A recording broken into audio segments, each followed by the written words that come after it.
Alhamdulillahirrahmanirrahim. Tentunya tiga putra hari ini hadir sebagai simbolis. Dan tentunya santunan disalurkan kepada para penerima adik-adik yatim yang insya Allah dicintai Rasulullah Nabi Muhammad SAW. Silakan untuk foto bersama. Senyum sayang, foto sama Pak Gubernur. Iya. Silakan izin apa-apa dari saya. 1, 2, 3. 3, 2, 1. Dan kebetulan saya cukup mengenal putra-putra keluarga Kiai Haji Saifuddin MZ. Jadi dari Muda Jakarta ini berada di tangan yang tepat yang dipimpin oleh Kiai Saugi dan juga ada Kiai Zaki dan keluarga yang ada, dan ini menunjukkan bahwa proses regenerasi di kalangan dai ini sebenarnya berjalan dengan baik, dan saya sekaligus menyatakan kesediaan sebagai pembina Dai Muda Jakarta.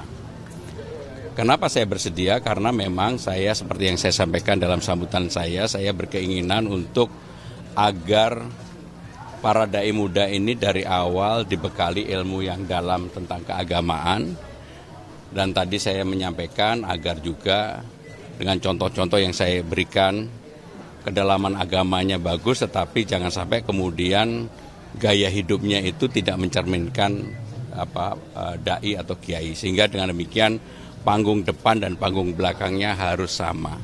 Maka kenapa kemudian saya hadir pada hari ini, sekaligus saya berkeinginan para dai muda itu mempunyai ruang yang cukup besar di Jakarta. Karena seperti kita ketahui, Jakarta ini faktor keagamaan, keumatannya cukup baik, dan sekarang ini relatif berjalan dengan adem ayem, dan inilah yang menjadi keinginan saya sebagai Gubernur Jakarta. Itu yang ingin saya sampaikan. Kalau nggak ada pertanyaan, terima kasih.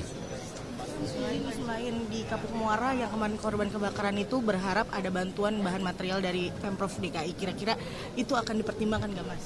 Pasti dipertimbangkan, karena memang di Kampung Muara itu pemerintah DKI sedang mencari jalan keluar, titik temu, karena kan memang ada persoalan lahan di sana antara para yang menggunakan lahan itu sama pemiliknya, itu kan memang ada persoalan. Dan kami sedang mendalami apakah kemudian bisa dikerjasamakan, dibuatkan rusun oleh pemerintah DKI Jakarta, itu yang sedang kami dalami dan segera kami putuskan. Pemkot Jaksel itu berencana merelokasi pedagang burung yang ada di Jalan Barito, dan pedagangnya itu protes dan nggak mau dipindah. Teman-teman sekalian, untuk menggabungkan 3 taman tadi, bahwa itu Lauser, Ayodhya, dan juga satu lagi Langsat, ya memang harus ada, dan memang itu milik Pemda DKI dan harus dibersihkan. Ya kalau nggak ada, saya sudah sampaikan ke Pak Wali Kota Jakarta Selatan untuk dilakukan negosiasi, duduk bersama, ditawarkan alternatif mereka dipindahkan di mana, supaya mereka tetap bisa menjual burung, tetapi tidak di tempat itu. Ini antusiasme masyarakat udah banyak nih Mas, tapi ternyata tiba-tiba batal gitu di hari kemarin gitu. Soal CFN ini Mas, itu sebenarnya gimana sih Mas?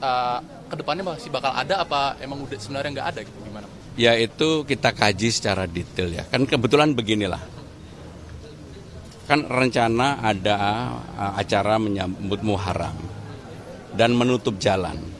Terus terang saya yang kemudian meminta kepada panitia untuk tidak menutup jalan. Sebab kalau menutup jalan itu, apalagi jalan Tamrin, jalan Gatot Subroto ini kan pasti akan sangat mengganggu, dan itu dari sore hari. Nah besoknya, hari Minggu besok ini kan ada acara pencak silat yang akan memecahkan rekor muri cukup besar. Dan itulah yang kemudian sekarang sedang ditata di Bundaran HI. Kalau kemudian ditutup dari hari Jumat malam, Sabtu malam, Minggu, itu kan heboh banget. Maka saya bilang, udah, nggak apa-apa. Untuk Car Free Day-nya kita kaji secara mendalam. Tetapi yang prinsip adalah, saya tidak mau Car Free Day yang malam itu mengganggu hotel-hotel yang kemudian menerima tamu untuk pernikahan yang biasanya baru selesai jam 10 malam. Jadi sebagai Gubernur dan Wakil Gubernur, saya dan Bang Dul pasti harus wise untuk memutuskan supaya tidak mengganggu, tetapi juga akan memberikan ruang yang lebih baik untuk warga berinteraksi. Ya itu dulu lah ya. Terakhir ya. Mas Pram, terkait dengan yang kemarin olahraga pedal dikenakan pajak ya, itu seperti apa? Kemarin kan sebenarnya sudah saya jawab. Jadi yang namanya pajak hiburan itu berlaku bagi semua kegiatan yang menghibur diri yang berbayar. Contohnya, maintenance kena pajak nggak? Kena pajak. Bulu tangkis kena. Bola basket juga kena. Jadi kemudian semua permainan yang berbayar dan hiburan ya kena pajak. Mas Pram, terakhir Mas Pram, implementasi terkait denda rokok sembarangan Mas, itu kan sampai sekarang tidak ada tindakan tegas, itu gimana Mas?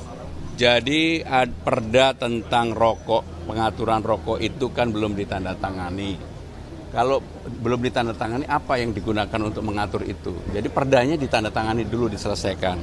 Saya sudah bertemu dengan pimpinan Perda Rokok dan juga pimpinan seluruh badan di DPRD yang mempersiapkan untuk perda-perda tersebut. Saya sampaikan, saya nggak mau UMKM ini terganggu karena perda itu. Yang harus diatur adalah semua tempat hiburan, mau karaoke, mau klub, mau apapun, nggak boleh di tempat umum itu orang merokok. Di tempat itu orang merokok. Tetapi semuanya harus menyiapkan tempat untuk boleh orang merokok. Jadi harus ada tempat tertutup supaya tidak tercampur. Jadi misalnya lah, kamu karaoke, kamu nggak boleh merokok lagi di tempat karaoke. Tetapi kalau mau merokok keluar ruangan, ada ruangan khusus untuk merokok. Nah itulah yang diatur. Jadi bukan yang seperti kamu bayangkan. Terima kasih. Wassalamualaikum warahmatullahi wabarakatuh. Mas Pram, negasin ulang dong.